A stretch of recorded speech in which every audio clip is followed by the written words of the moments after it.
Hi guys, I'm your Kahoy Dreamer, a business owner at ang mga binebenta ko ay mga wood products. Today, inaya ako ng kaibigan kong maglaro ng badminton.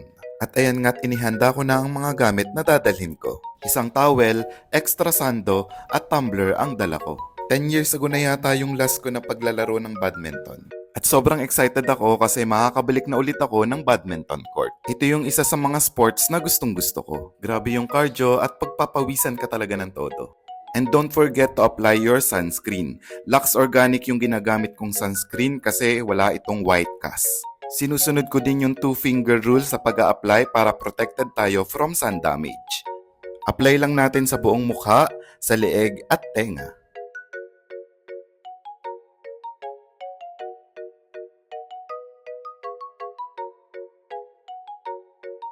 Bakit ganun guys? Pag hinahanap natin ayaw magpakita pero pag hindi naman natin hinahanap kusang nagpapakita tulad nitong medyas na to ang tagal-tagal kong hinanap. At yan, ready na tayo guys. Outfit check muna.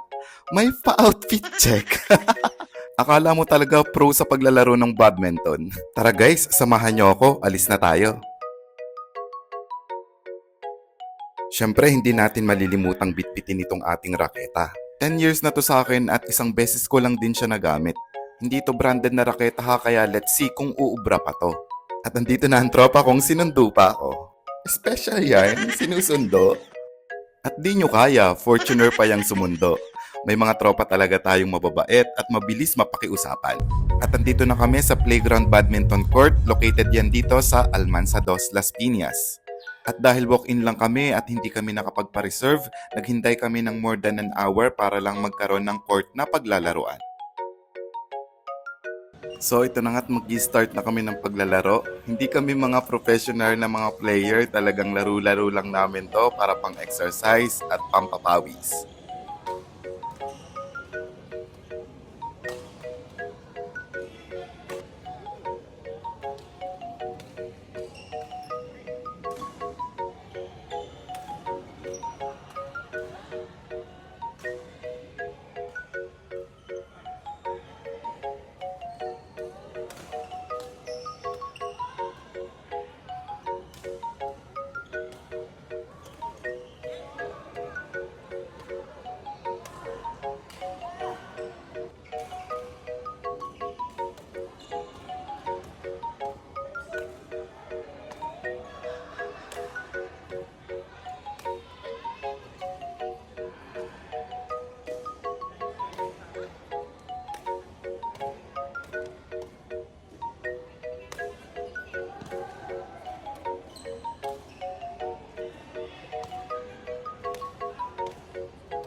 After 15 minutes na paglalaro ng tuloy-tuloy, talagang nakakapagod at nakakapanghina.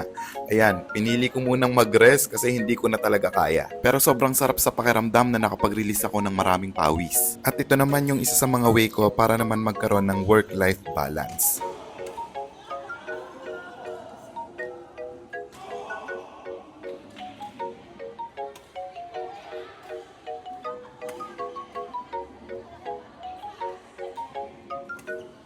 At may nakalaro din kaming bata.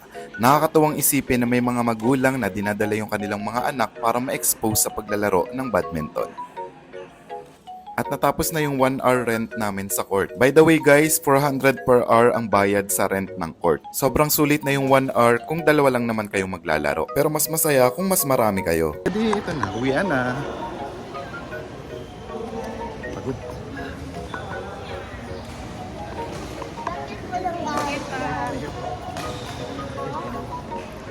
Pero bago umuwi, nagpalit muna ako ng sando kasi sobra talagang pawisan at baka magkasakit tayo.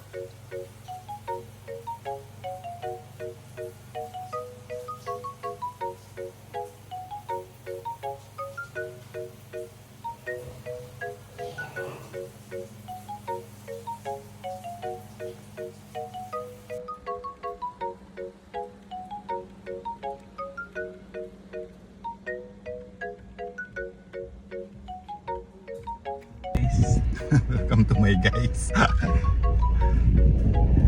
Uy, Inat! ano? At pagka-uwi ko, dumaan muna ako ng shop para i-check yung mga for deliver na parcel today.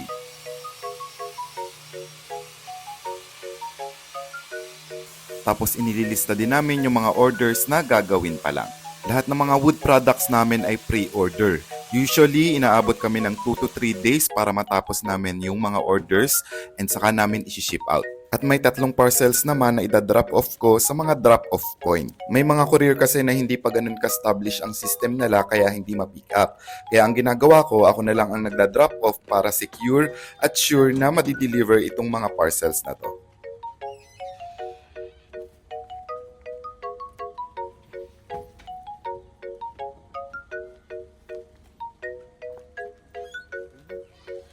At andito na ako sa drop-off point, ibababa ko na tong mga parcels. Malapit lang naman yan dito sa shop.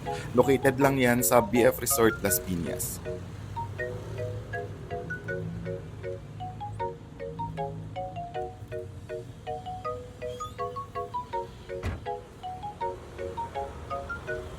At marami ding mga sellers na nagpupunta dito para mag-drop off ng mga parcels nila.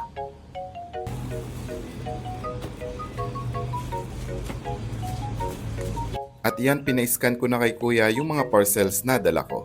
So yan lang guys for today's mini vlog and see you in the next one. That's it for a day. Uuwi na!